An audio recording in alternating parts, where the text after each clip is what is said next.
So now let's move forward from the last tutorial. Click in cell E4 and I want to insert a comment in here letting the user know that rejects need to be verified with the freight carrier, which is the company that is doing the shipments. So I'm going to click in this cell, right click, insert comment, and I'll get rid of the name and I'll say verify with freight carrier. So that's a comment, and a few things you could do with this comment. You can highlight the words, change the font size if you like. You can make this box bigger, you can make it smaller. You can actually even copy and paste inside this box, and in fact, if you go and format it, you can change the background color as well. But I'm going to click outside, and you notice a little red thing in the corner. So if you move your mouse, it gives you some sort of a comment. You could put as many comments throughout as possible to let the reader know specific information. So, for example, if managers are going to get this spreadsheet via email before a meeting, they can go and investigate various things. For example, why is profit margin so high for Wexit, right? Now, if you right click on the cell again, you could always permanently show the comment so it won't disappear, which you really don't want to do because it gets in the way. So right click, hide the comment. And you can also right click, you can delete the comment, and if you want to change it, you can edit the comment as well, right? Now, the other thing I want to do is I want to do some conditional formatting in these cells. So, listen, as a human, if there's only 5 or 6 numbers, I can see that this is the highest and this is the lowest. But these numbers change, as shipments go out and rejects come back and so on, damages come back. I want these cells to be color coded. And to do that, we're going to use a function called conditional formatting. It's quite simple, but you want to practice it. And here's what I'd like to do. If rejects is more than 6%, we're going to make it red. If they're between 3 and 6%, we'll make it orange. And if it's favorable, less than 3%, we'll make it green.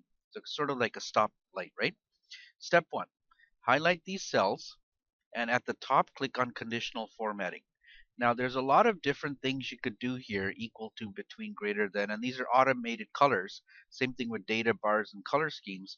I don't particularly like those, including icon sets, because Excel has too much control over what you do. So what I like to do is click on Highlight Cells Rules, More Rules. And you could always go straight to New Rules and do the same thing, right? So Highlight Cells Rules, More Rules, and let's do the first conditional format. It says if the cell is greater than 6%, or you can write it as 0.06, right? Same thing. Right? I'll just go with 6%. It's easier. Then we want to format the cell for something. And I'm going to click Format. And I want to do a fill. Now you could change the number, the type, the font color, the borders, and so on. But fill is like a bright light. It stands out. And we're going to make it red. This color here. Click OK. Click OK. Right? So it automatically lights up that color. Now, if that number were to change, it will automatically change the color as well. So let's do the second one. Okay? Keep these highlighted. Conditional formatting, highlight cells rules, more rules. And this time, if the value is between 3% and 6%, then let's format it for orange. Click OK, OK, and let's do one more. Conditional formatting, highlight rules, more rules. Now, if it is less than 3%, and remember, when you do between 3 and 6%, it includes exactly 3 and exactly 6, so you don't want an overlap, right? Let's format it for green. Click OK, click OK, and that's conditional formatting. So these numbers will change, and I'll just prove it to you, right?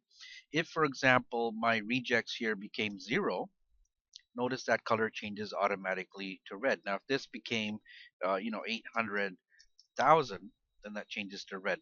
So I'll just undo, which is Control Z, to put the numbers back. Now let's move forward. We're going to do another calculation for contribution award. Now, quite often in Excel, you want Excel to find something for you and then give you either a number or a word or a calculation back. So in my case, what I'd like to do is say, yes, this team, product group or product team gets a contribution award if their profit margin is higher than a certain benchmark. So through some process of metrics and calculations, you would decide on what a good benchmark is. You can't just make it up. For example, I'd like to say if your profit margin is more than 90%, you get an award. But that wouldn't be realistic, right? So my finance department, my analysts, they all got together. They looked at the history, they looked at the industry, they looked at what's reasonable and achievable to my company, and we're going to decide on 75%. That's a healthy profit. And if you meet that target or above, we're going to put yes. So here's the idea. If I look at this cell, I decide, is that number 75% or more? Yes or no? If it is, we want to see yes here. If it's not, we don't want to see anything, right? So here's what we're going to do. We're going to start with an equal sign, and we're going to use what we call the if statement. Open up a bracket. So all if statements start like that. And at the end, you're going to actually close the bracket. Don't forget, right? Now, an if statement has three parts to it. They have the condition or the criteria or the rule. What is it you're looking for? And in our case, we're going to look for profit margin if it is greater than or equal to 75%, right? So have a look. The statement says 75% or more. So that's 75% greater than or equal to, right? If profit margin K5 is greater than or equal to 75%, comma, then do something. What do you want to do? In this case, we want to show a word, not a number, not a calculation, but a word. So for example, if I said, if your profit margin is more than 75%, give $10,000, I just type in $10,000, right? I'm not going to do that. I want to put a word. I want to see yes. So if it's a word, you have to use quotation marks. Quote, Y-E-S, unquote. Done? Put a comma. Now here's the good part. If the number is greater than or equal to 75%, it will show yes. But it automatically says, nope, the number is less than 75%. It's either greater than or equal to, or the opposite, which is less than. So after the second comma, it's going to be, the opposite. So in this case, we could say quotation no, but I don't want to see a whole lot of no's. I just want to see nothing. So I'm going to put quotation, period, quotation. Little dot, it doesn't get in the way. It's not too big, but at least I know it worked, right? And don't forget to close the bracket. Now, in a future tutorial, we're going to see how to put other things in there as well, and also to do more than one check. This is just very simple. It's either above a certain number or it's not, right? So let's press enter. And of course, the first one is a yes. The second one should be a no. Yes, yes, and a no, right? There we go. See, the dot doesn't get in the way, but you know that it worked. And that's a good example of an if statement that uses a word. Now let's move on to quality bonus. I want to give any product group, right? So people in this group called Fixo can share this bonus. It's an actual dollar amount. And what I'd like to do is give you $1.8 million if you keep your percent rejects low.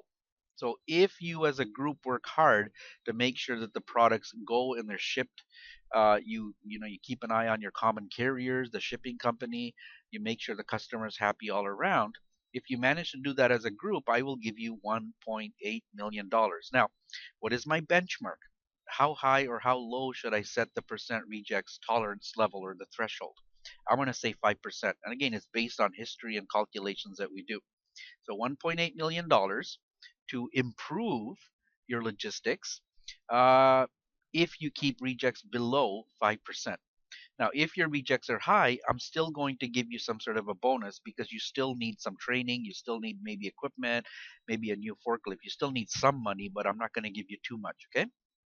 So here's how we're going to do it over here. First, I have to check, do you get the bonus? So if this number is less than 5%, you get a bonus, right? Let's start. Equal if bracket. Remember, all if statements start the same way, right?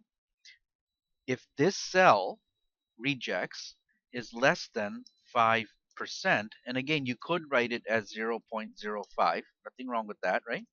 I'll just do 5%, comma. If it's less than 5%, what do you want? I want to show $1.8 million. If it's not less than 5%, then it must be 5% or more, the opposite. What do you get? You get $750,000. $1,000. You don't get much. So if you manage to keep rejects low, I'm going to give you a lot of money. If you keep rejects high, I'm going to give you a little bit of money. And some would argue that if your rejects are high, you actually need more money to improve your operations. In this case, we're actually going to reward the employees. They can have a party or keep the cash, whatever. Okay? Let's press enter. And the first should get a bonus. The second should not get a bonus. So let's copy that down, put the dollar signs in, 0 decimals, and let's just double check a couple of them. Yep, this one shouldn't either. And that's a demonstration of the second version of an if statement where you're not putting in words, you're putting in just a straight number.